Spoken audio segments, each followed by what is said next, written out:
नमस्कार साथियों, आप सभी का स्वागत है मेरे YouTube channel the spiritual journey पर।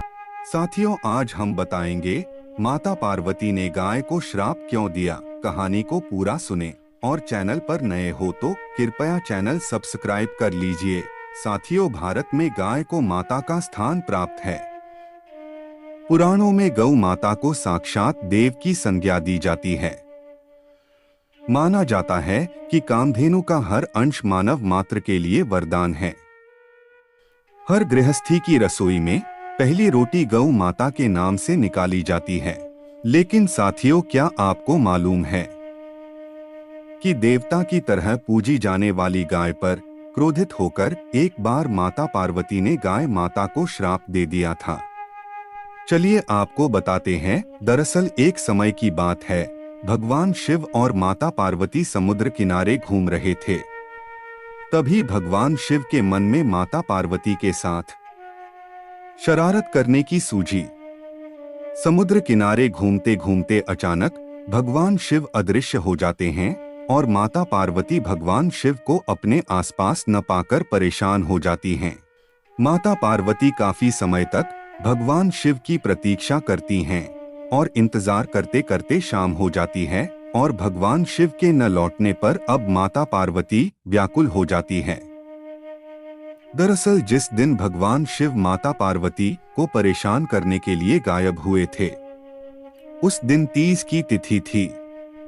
अब भगवान शिव जब रात तक भी नहीं लौटे तो माता पार्वती ने समुद्र के तट पर ही रेत का शिवलिंग बनाया और कुछ पूजा सामग्री के साथ पूजा करना शुरू किया। पूरी रात माता पार्वती ने भगवान शिव के लिए निर्जला और निराहार व्रत रखा। ये सब भगवान अदृश्य होकर देख रहे थे, मगर माता पार्वती के साथ ठिठोली करने के चलते वे माता पार्वती के सामने नहीं आए। अब सुबह होने पर भी जब भगवान शिव माता पार्वती के समक्ष नहीं आए तो माता पार्वती ने रेत के शिवलिंग और पूजा की सामग्री को समुद्र में विसर्जित कर दिया। और फिर थोड़ी ही देर बाद भगवान शिव भी माता पार्वती के समक्ष आ गए। अब भगवान शिव माता पार्वती से ठिठोली करते हुए बोलने लगे, हे प्रिय, कल तीज की तिथि थी, क्या तुमने मेरी पूजा की? जवाब में माता पार्वती कहती हैं, हे प्रभु, मैंने आपका बहुत इंतजार किया और जब आप नहीं आए तो मैंने रेत का शिवलिंग बनाकर उसी की पूजा की। ये सुनने के बाद भगवान शिव कहते हैं कि मुझे आसपास कहीं पूजा की सामग्री तो दिखाई नहीं दे रही। तो माता पार्वती कहती हैं कि आपके आने से कुछ ही क्षण पहले मैंने शिवलिंग और पूजा की सामग्री विसर्जित कर दी। अब माता पार्वती को ये ज्ञात हो जाता है कि भगवान शिव उनके साथ मजाक कर रहे हैं, लेकिन वो भी उनके मजाक में उनका साथ देते हुए पास में खड़ी गाय को अपना साक्षी बताती हैं। माता पार्वती ने गाय माता से पूछा, हे गाय माता, भगवान शिव को बताइए कि क्या मैंने तीज की तिथि में भगवान शिव की पूजा की? जवाब में गाय माता अपना सिर हिलाकर मना करती हैं।